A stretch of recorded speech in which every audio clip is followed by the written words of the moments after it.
Bonjour à tous, bienvenue sur un nouveau tuto pour Patio. Aujourd'hui encore une fois sur Cinema 4D et le module Syncing Particle d'Expresso Cinema 4D. Et aujourd'hui ça va être un tuto je pense plutôt court qui va montrer l'utilisation de deux plugins qui sont Turbulence FD, un plugin qui permet la génération et la simulation surtout de fumée et feu. Donc plugin payant, assez onéreux il me semble, ouais, 400 €, mais que dans ce tuto on va utiliser de manière gratuite. D'ailleurs c'est un peu l'intérêt. Donc on va, enfin, en fonction de votre OS, vous prenez le plugin et on va coupler l'utilisation de ce plugin là qui va nous permettre donc de générer un mouvement qu'on va appliquer à nos particules. Et couplé à ce plugin là, on va permettre un rendu des particules, chose qui ne serait pas possible dans la version gratuite, on verra pourquoi. Par contre, ce petit plugin UPcache, il n'y a pas de version gratuite, il n'est pas super cher non plus, donc vu le prix, on peut y aller. C'est 2 paquets de clopes. Alors, au passage, dans mes recherches de comment faire, un tuto qui m'a permis d'avancer et déjà d'appliquer ici le fait que les particules de Syncing Particle suivent le fluide de turbulence FD. Donc ça m'avait permis d'avancer, et par contre je me suis rendu bloqué à mon rendu final, et on verra pourquoi donc l'utilisation de Pcache nous sort de ça, et donc nous permettent d'obtenir une anime de ce genre. Donc on va y aller tout de suite pour pas que ce soit trop long. Donc une fois, tiens ça je vais le virer parce que vous l'aurez pas par défaut. Une fois qu'on est dans Cinema 4D, qu'on a ces deux plugins installés, on va tout d'abord initialiser une simulation avec Turbulence FD. Donc on va faire quelque chose de simple. On va aller dans Turbulence FD et on va ajouter un conteneur. On va juste lui donner un petit peu plus de hauteur. On va mettre une sphère. Donc, vous allez voir, hein, pour générer des flammes avec lui, c'est pas très compliqué. On va ensuite ajouter un tag Turbulence FD émetteur sur notre sphère. Donc, si maintenant j'essaye de lancer quoi que ce soit, on verra, il se passe rien. Donc, module externe, Turbulence FD, simulation window. Donc c'est la petite fenêtre que j'avais tout à l'heure. On va la glisser là. On va faire start. Alors par défaut, ça doit être coché normalement. Donc on va refaire start et écraser. Donc là on va voir qu'il se passe toujours rien. Et dès qu'on va commencer à mettre une température, on va relancer la simulation. On a bien une simulation qui s'exécute. Et donc c'est ce flow, ce fluide, enfin cette dynamique de fluide qu'on va vouloir récupérer et appliquer à nos particules.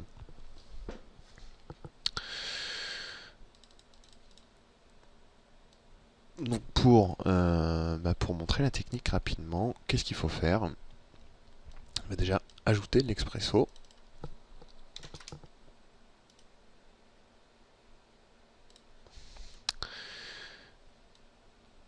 La première chose qu'on va devoir faire, c'est faire naître nos particules. Donc nos particules, on peut les faire naître juste au-dessus. On va dupliquer notre sphère.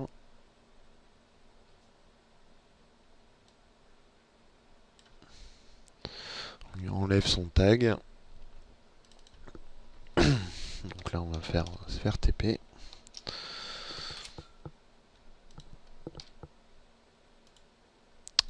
On va ajouter dans notre expresso une naissance de particules que l'on va positionner sur notre sphère. Position sur une surface. On va définir les données. On met nos particules. Notre objet sphère, on le met dans l'entrée objet de notre position surface. On met nos particules. On prend la sortie position qu'on met en position pour définir les données. Allez, on fait propre jusqu'au bout.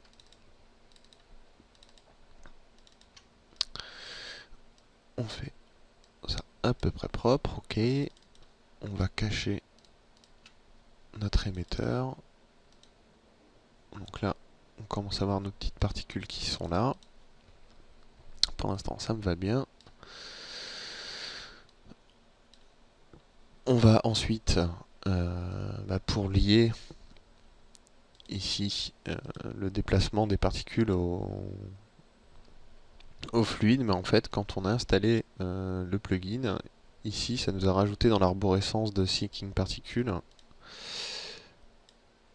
Entre autres, ça nous a rajouté ici Turbulence FD P-Fluide, et avec ce P-Fluide, on va glisser notre conteneur. On va prendre sa sortie objet qu'on va mettre dans le volume object du fluide, et on va aller chercher un conduit pour que ce conduit prenne nos particules. Comme on n'a pas signé de groupe, donc elles sont dans le global. Et si maintenant je lis mon anime, il ne se passe rien. Et donc là, déjà, c'est le premier truc. Et vous voyez, à chaque fois, je me fais avoir. Donc en fait, pour que le P-Fluide fonctionne, donc le pourquoi du comment, là j'avoue je ne sais pas, mais ce qui paraît logique, c'est que là dans la simulation, lorsque je fais start et que je lance les calculs, en fait je lui demande pas de mettre en cache la vélocité. Et je suppose que c'est cette information ensuite qui est récupérée ici et qui est interprétée dans P-Fluide pour appliquer à la vélocité des particules. Donc on le coche. On relance la simulation pour remettre en cache, et là on voit bien que nos particules s'en vont. Donc si je retourne en arrière et que je lance, on voit bien nos particules qui suivent le mouvement. Il y a de l'orage, je ne sais pas si ça va s'écouter. C'est peut-être pas une bonne idée d'enregistrer. Je vais peut-être me dépêcher. Allez, on va se mettre en taux par image, histoire qu'on se rende mieux compte d'avoir un peu plus de particules. Donc, si je cache ici, que je cache un petit peu tout ça. Donc là, on voit nos particules qui sont propulsées. Donc là, ok.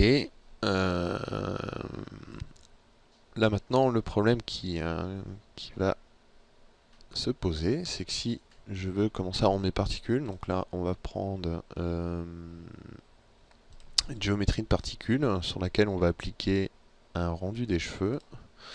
On va se créer une matière cheveux. Dans l'épaisseur, on va peut-être mettre comme ça au moins ça se verra bien. La couleur c'est quand même assez moche. Donc on va changer quand même. Tac. On applique notre matière, on fait un rendu. Et donc là on voit qu'on voit nos particules. On va se lancer un peu. On a nos particules, mais on a nos flammes, et puis on a ce J7 là. Donc ce qu'on se dit, c'est qu'on va dans les réglages de rendu, ou même déjà ici on peut dire qu'on va cacher.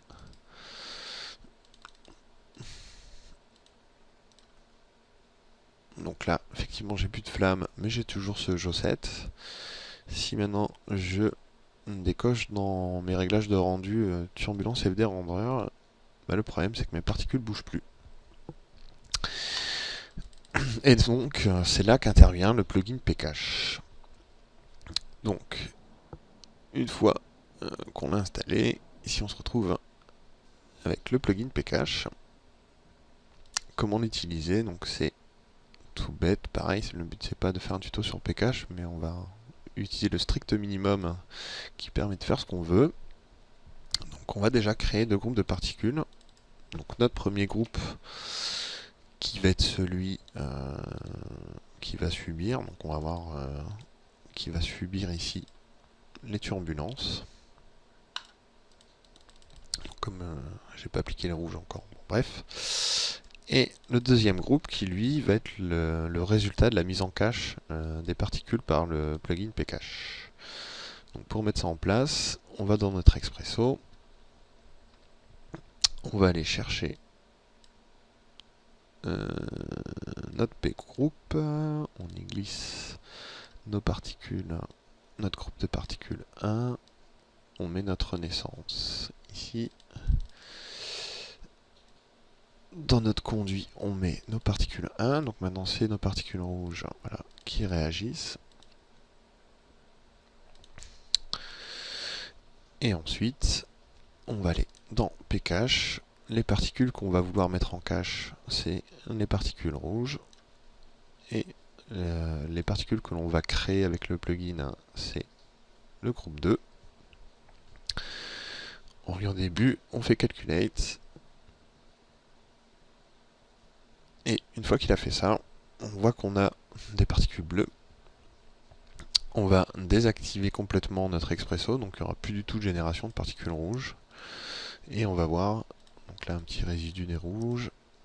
Et donc là on a nos particules bleues. Donc de notre groupe 2, donc déjà premier truc c'est que maintenant on peut naviguer comme elles sont en cache. Chose qui n'est pas possible de faire avec des particules qui sont calculées en temps réel. Là elles sont écrites quelque part sur le disque dur. Donc je le montre rapidement. Donc là je sais pas trop où elles se mettent d'ailleurs par défaut. Je pense en mémoire. Enfin je sais pas trop, mais là l'intérêt c'est d'aller écrire dans un répertoire aussi avec ce plugin, ce qui permet d'aller de ne pas recalculer. Bon bref.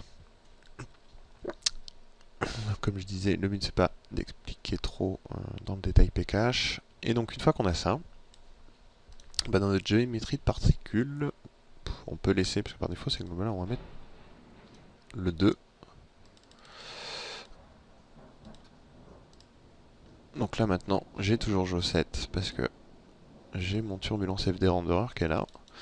Mais déjà on peut voir que mes particules bleues, malgré que je n'ai plus la turbulence, mais comme elles sont enregistrées le mouvement des rouges de tout à l'heure, bah, pas de souci, même si dans mon réglage de rendu j'ai plus de turbulence FD. Et donc maintenant, bah, je peux faire un rendu de mes particules sans aucun problème. Donc rapidement pour que ça soit un peu plus sympa, 13 minutes. Allez, on se laisse 2-3 minutes. On va retourner dans notre Expresso. On va mettre, allez, 500 par image. On va aller chercher dans le système preset le time control. Cette sortie, on va la mettre dans l'entrée activée de la naissance. Comme ça, on va générer des particules que de la frame. Allez, 10 à 30. Ensuite, dans Pcache, on désactive pour le moment. On veut plus. Tac. Et sur notre tag général Expresso, on réactive. Donc, surtout si je viens réactiver dans mes réglages de rendu turbulence FD pour que mes particules rouges soient impactées. Hein. Qu'on soit d'accord, si je désactive ici, mes particules rouges vont pas bouger d'un iota. Donc je réactive, mes particules rouges, ok. J'ai bien mon petit mouvement de particules qui va bien, ça me va. Dans Pcache, ici, je fais Clear Cache. Rien n'a changé, je veux toujours mettre dans mes particules 2. Donc le temps que fasse le calcul, hop, je vais baisser un peu. Donc on calcule. Et un intérêt aussi de ce plugin qui est plutôt sympa, c'est que par défaut, Seeking Particle se calcule frame par frame, ce qui fait que parfois on peut avoir des effets où la particule, on a l'impression qu'elle saute vite fait, et ça augmente considérablement les temps, mais le fait de se mettre en subframe et c'est-à-dire qu'il va effectuer là 4 calculs entre chaque image pour le déplacement pour que ça soit plus fluide, mais ça permet de corriger des problèmes de déplacement. Bref, blabla, c'était le temps que ça calcule. Donc maintenant qu'on a nos particules en cache qui sont calculées, on vient ici désactiver notre expresso. Et donc théoriquement, maintenant, j'ai mes particules bleues. Je peux désactiver mon turbulence FD. Et donc maintenant, j'ai bien un rendu de mes particules. Et donc rapidement, soit on peut laisser donc par défaut en point. Alors quand je dis ça en point, c'est dans le rendu des cheveux sur la position des particules. Donc ce qui va nous donner au rendu, si on se met toutes les images.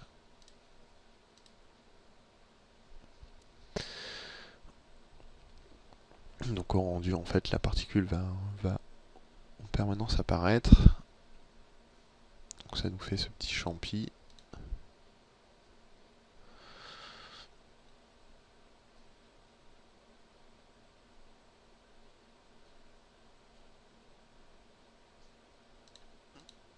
On a un petit peu ce que ça peut donner.